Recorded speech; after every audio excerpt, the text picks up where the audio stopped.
Bonsoir les enfants. Il était une fois une petite fille nommée Lou.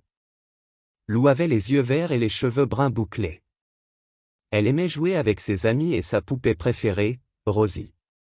Un jour, Lou et Rosie décidèrent d'explorer le parc voisin.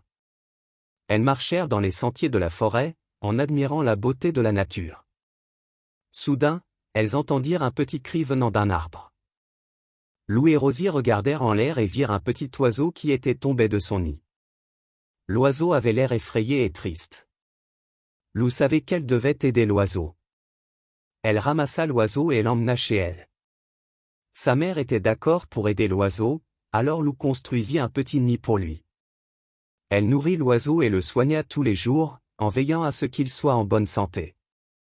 Au fil des jours, Lou et l'oiseau devinrent de plus en plus proches. L'oiseau commença à chanter pour Lou chaque fois qu'elle entrait dans la pièce. Lou adorait écouter l'oiseau chanter et aimait s'occuper de lui. Mais un jour, l'oiseau sembla malade. Il ne chantait plus et ne mangeait pas beaucoup. Lou était très inquiète pour lui. Elle demanda à sa mère de l'aider et elles décidèrent de l'emmener chez le vétérinaire.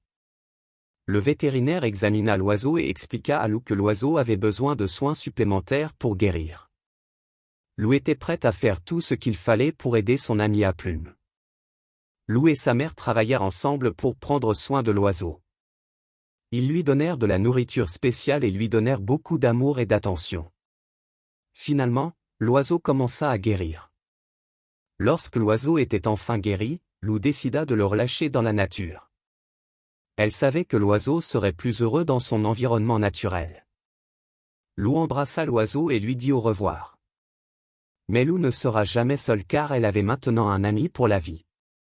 Elle savait que chaque fois qu'elle entendrait un oiseau chanter, elle penserait à son ami à plumes et sourirait.